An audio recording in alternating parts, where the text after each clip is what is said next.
장바구니에 담아둔 거 결제 버튼 앞에서 멈춘 적 있으시죠?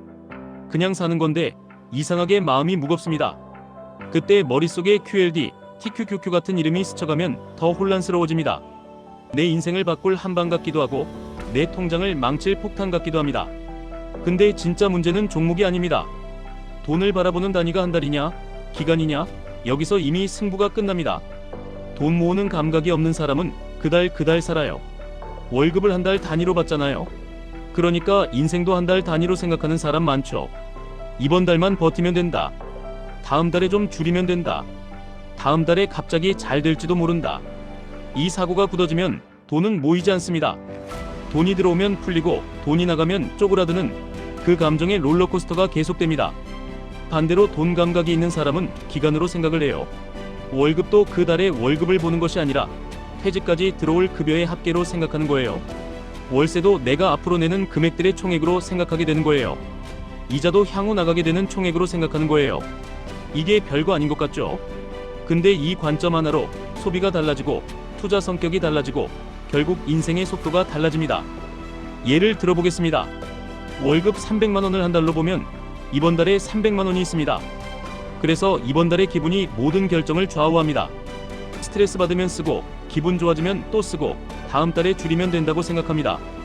그런데 월급 300만 원을 기간으로 보면 퇴직까지 남은 20년이 있다면 300만 원이 아니라 그 합계가 보이기 시작합니다. 그 순간부터 소비는 단순한 지출이 아니라 내 미래의 기간을 갉아먹는 선택으로 바뀝니다. 월세도 똑같습니다. 월세 70만 원은 이번 달 70만 원이 아닙니다. 1년이면 840만 원이고 3년이면 2520만 원입니다. 5년이면 4200만 원입니다. 이 숫자가 눈앞에 뜨는 순간 갑자기 선택이 냉정해집니다. 그냥 월세가 아니라 내 인생에서 빠져나가는 시간의 총액이니까요. 이자도 마찬가지입니다. 이자 60만 원을 이번 달 60만 원으로만 보면 버틸만 하다고 착각합니다. 그런데 향후 나가게 되는 총액으로 보면 느낌이 달라집니다. 이자는 금리가 아니라 내가 내 시간을 팔아서 반드시 갚아야 하는 미래의 청구서입니다. 그래서 돈 감각이 없는 사람은 이런 말을 합니다.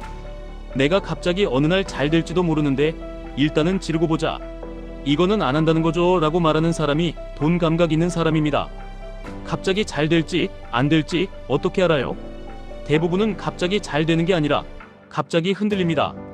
갑자기 지출이 터지고 갑자기 일정이 꼬이고 갑자기 시장이 꺾이고 갑자기 가족 일이 생깁니다. 지르고 보자는 말은 미래에 내가 책임진다는 말인데 그 미래가 갑자기 좋아질 거라는 근거가 없습니다. 여기서 QLD, TQQQ가 왜 중요하냐면요. 이 두 개는 수익률 게임처럼 보이지만 실제로는 시간 단위 게임입니다. QLD는 기간을 쌓는 방식에 더 가깝습니다. TQQQ는 기간을 압축하는 방식에 더 가깝습니다. 둘 다 강력하지만 순서가 거꾸로 되면 인생을 흔듭니다. 돈 감각이 없는 상태에서 TQQQ를 먼저 잡으면 대부분 같은 패턴이 나옵니다. 처음엔 소액으로 시작합니다. 조금 오르면 기분이 올라갑니다. 내가 감이 있나 싶습니다. 그러다가 한번 크게 흔들리면 멘탈이 같이 흔들립니다. 왜냐하면 투자금이 생활과 분리되어 있지 않기 때문입니다. 생활비, 비상금, 투자금이 한 통장에 섞여 있으면 주가 하락은 숫자 하락이 아니라 생존 불안으로 들어옵니다. 그때부터는 전략이 아니라 감정으로 움직입니다. 본전 오면 팔아야지, 더 떨어지면 어떡하지, 지금이라도 줄여야 하나. 결국 TQQQ가 무서운 게 아니라 한 달 단위 사고가 무서운 겁니다. 반대로 돈 감각이 있는 사람은 QLD를 이렇게 씁니다. 시장이 좋든 나쁘든 기간을 확보하는 습관을 먼저 만듭니다. 목표는 한 방이 아니라 끊기지 않는 시스템입니다. QLD는 그 시스템을 붙이기에 좋은 도구입니다. 변동성이 있어도 TQQQ보다 훨씬 덜 흔들리니까요. 덜 흔들리면 사람이 덜 흔들립니다. 사람이 덜 흔들리면 기간이 유지됩니다. 기간이 유지되면 복리가 작동합니다. 그리고 그 다음에 TQQQ가 들어옵니다. 여기서 중요한 건 TQQQ를 더 벌기 위한 종목으로 보지 않는 겁니다. 규칙을 가진 사람만이 쓰는 가속장치로 보는 겁니다. 규칙이 없으면 가속장치는 사고를 냅니다. 규칙이 있으면 가속장치는 시간을 당겨줍니다. 이제 여기서부터 진짜 디테일하게 오늘부터 바로 적용할 수 있게 시스템을 드리겠습니다. 첫째, 고정비를 월이 아니라 총액으로 적으셔야 합니다. 월세, 대출이자, 보험료, 구독료, 통신비, 교육비 이 항목들을 1년 총액, 3년 총액, 5년 총액으로 바꿔 적어보세요. 이 작업이 왜 중요하냐면 작은 지출이 갑자기 크게 보이기 시작하기 때문입니다. 사람은 작은 돈에는 관대하고 큰 돈에는 냉정합니다. 총액으로 보이게 만드는 순간 냉정함이 돌아옵니다. 둘째, 소비 통장을 하나로 두지 마세요. 생활비 통장, 비상금 통장, 투자 통장, 이 세 개는 분리하셔야 합니다. 분리가 안 되면 투자 변동성이 생활을 때립니다. 생활이 흔들리면 결국 투자도 흔들립니다. 투자 통장에는 생활비가 들어오면 안 됩니다. 비상금은 투자 통장으로 넘어오면 안 됩니다.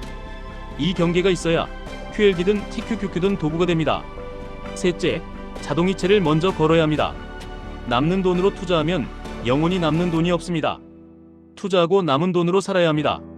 월급날 기준으로 월급 들어오면 다음날 혹은 당일 QLD로 일정 금액 자동이체 이렇게 고정하세요.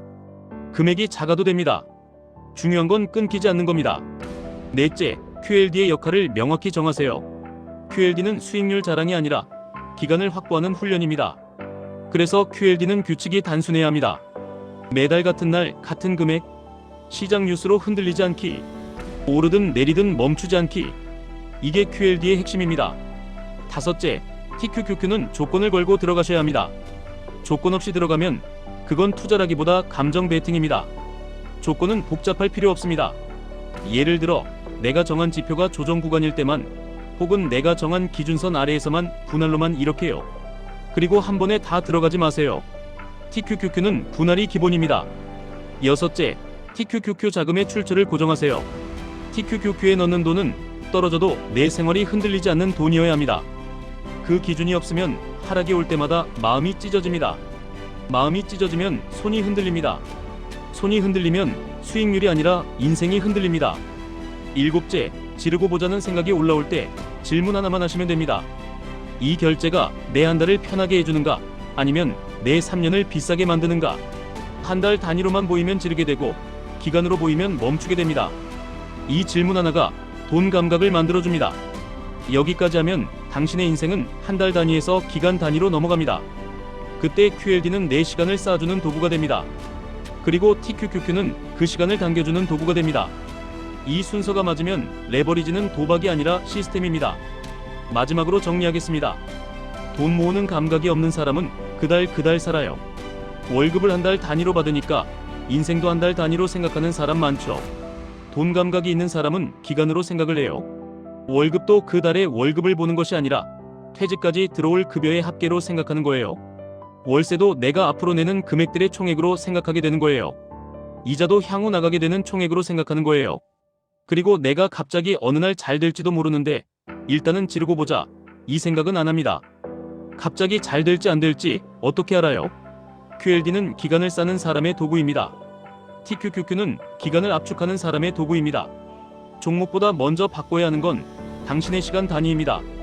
그걸 바꾸는 순간 돈은 모이기 시작합니다. 그리고 그때부터 인생의 속도가 달라집니다.